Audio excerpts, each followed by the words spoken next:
เมื่อสุงค้าต้องตั้งเมื่อสูงถึงพี่น้องพบถอมยินเสียงเขาตั้งเสียงอยู่ค้าเมื่อในเมียนญาณวันเหลือน11รอง12ค่ำวันที่18ในเขาทีน่าตอนในก่อเขามีดังเงาลายข่าวเงาในเมืองเฮาคาหลายตีหลายตั้งเสีย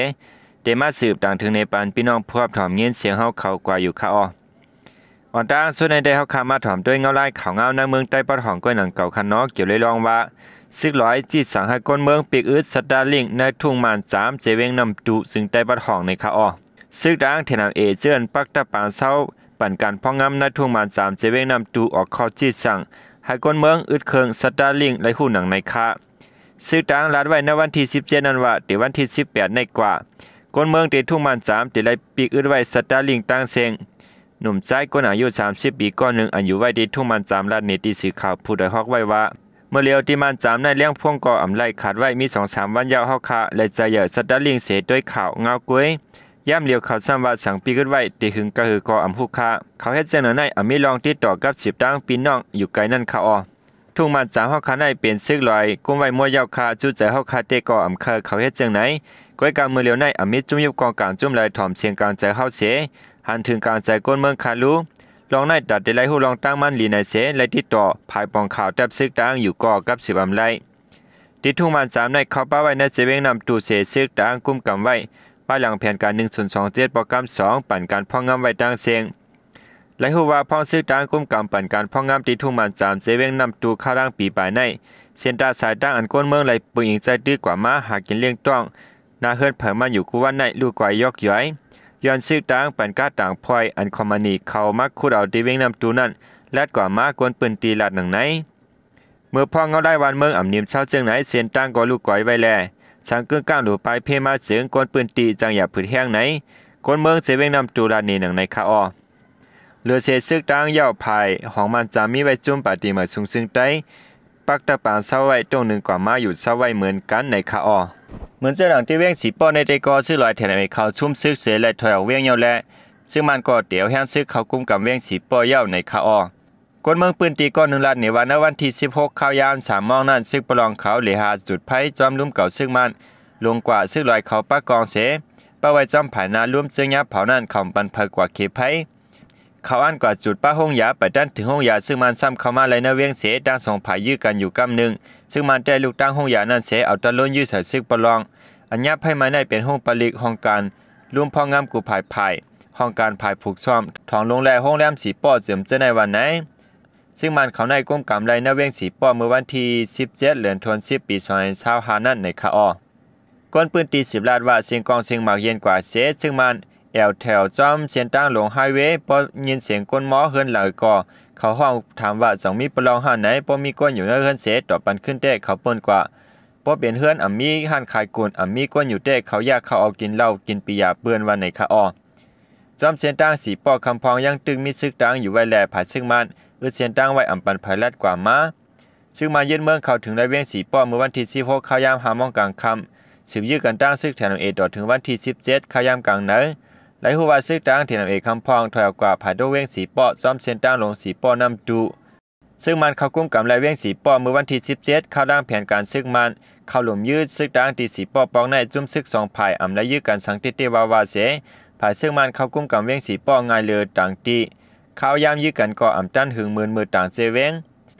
ว่าหลังแผนการ1027ในซึกตั้งยึดกุมกับไรเหมือนเจ้าหน้าสีป้อจองเมหนองเขียวเมืองหลวงเมืองเงาะเวียงเมืองมิดเวียงนำสันเวียงมันตรงเวียงกดขายเวียงนำคำเวียงนำตูจะในตัวแทนผ่ายลงปองจึงเมืองเขจัดบางอุบโอหัดซึ่งมันตั้งซึกตั้งงบงีกันหลายปอกดินในเมืองเขผ่ายซึ่งมันทุกย้อนหัดซึกตั้งถอยห้างซึกออกปันเหมือนเจ้าหนังนองเขียวจองเมสีป้อเมืองกูดเมืองมิด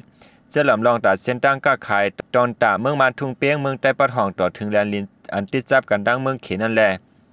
สองภายไล่คอตกลงสังกันปังกลุ่มยายมาหลายปอหลายกำวานันเซดาเกี่ยวเลยลอกวานันเซดาเกี่ยวเลยคอตกลงซึกต่างและซึ่งมันอุบงบงีกันในเมืองเขนั่นมีจุ่มหลายปืนเผาในเป็นตั้งการให้คนเมืองปัดปืนซึ่งเมืองห่มจุ่มหูหันแตกแล้งในคาในหัวปี2025ในซึกต่างไหลถอยออกในเวียงเสปันซึ่งมันมากกุมกำไหลขึ้นในเวียงเจกุมกำไว้เมื่อพ้องแผนการยันซึก1027โปรแกรม2นันตัด3เวียงซึ่งมันยึดกุมกำไหลขึ้นอ่อนตั้งสุดในเป็นเวียงหนองเขียวในเดือนตุลาเวียงที่2เป็นเวียงจองเมฆในเดือนออกตุลาวันที่1เวียงที่3เป็นเวียงสีป้อ เดือนตุลาวันที่17เว้งสีปอและเว้งแสนวินัย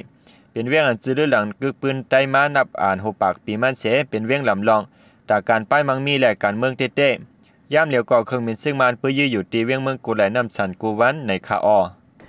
ออกข่าวข่าวเงาในกอเลยปืนมาที่น่าสื่อข่าวผู้ใดฮอกชันนิวออกข่าวไว้มีเจ้าหนังไหนในคา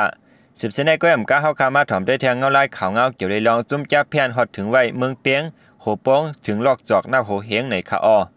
และฮู้จอมข่าวว่าจุ้มจับเพียนเจ้าเขหน้าโหเฮงฮอดถึงเมืองเปียงโหโป้งถึงลอกจอกวันไหน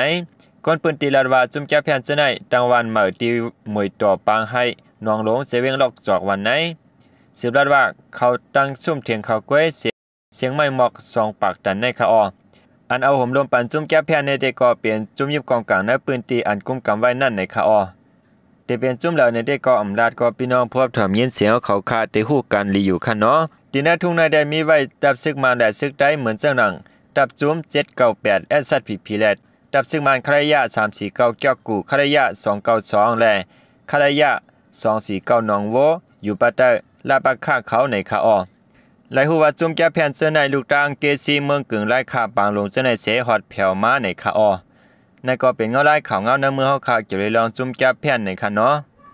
ออกข่าวเงาในก็เลยครับผู้จอมสื่อข่าวมีของออกข่าวไว้มีเจ้าหนังไหนในคาอโลดในเสเฮาข่าวขึ้นมา10ถามได้แทงเงาไล่ข่าวเงาเกี่ยวกับลองเจ้าเสียหลงพัดันตะอากาศเสนาหลอนเข้าส่วนมหาคัมติเวียงกุนเฮงในคา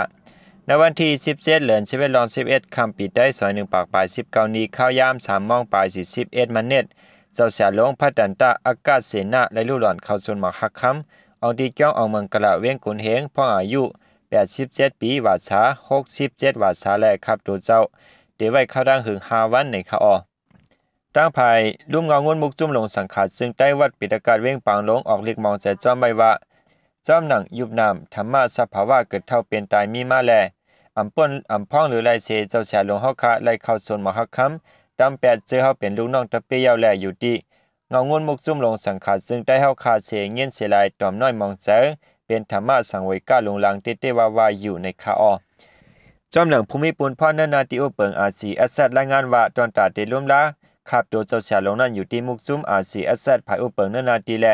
ปอเมก้นเมืองนับปืนตีไล่อุบโอกกันเตไว้ขับตัวเจ้าเสียลงที่เหนือเกียงข้าวดัง5วันเดี๋ยววันที่17ต่อถึง21เปิดดาพี่น้องที่จำตีไกไล่กว่าไว้สาขับตัวเจ้าเสียลงเข้าห่มเป็นเจ้าตานะเลี้ยงดูเข้าพักในคาอเจ้าเสียลงพัดันตะอากาศเสนาอากามหาสัทธรรมะจอดิกาทัสสะสังฆามหานายกาซึ่งใต้ตวนที่7อวาตาสริยะเจเวงกุนเฮงจึงเมื่อเรียกได้ก็ห้องวานซ้ายอ่อนเกิดหันนามาเมื่อปีเห็นเกาปาก38เดือนสิงหาคมปีก็จะ1/3ปากแลเป็นลูกใจลุงเสเลลายเสอปาจ้างเนอยู่วันกุนหลงเอิงวันเล่าเจเวงกุนเฮงเสและเป็นเจ้าสางพ่ออายุไล่12ขวบเสียวคัดจะเฮียนหูป้ายปิญญาตั้งหมอหลายตีหลายตั้งแลและเป็นเจ้านางเจ้าเอาเมืองกะลักเดี๋ยวปีเห็นเกาปาก70ต่อถึงปี2025ข่าวดัง55ปีในคาอออกข่าวเงาในกอไลอิงอามาตินาสื่อข่าวได้รอดแล้วออกข่าวไว้มีเจ้าหนังในคาอกำเนิดสูตรเย็นโจมนับอย่างว่ากุมลเถืองพี่น้องผู้เข้ามารับถอมเย็นเสียงเขาต่างเสียงอยู่ค่ะมาสูงต่างเสียงค่ะ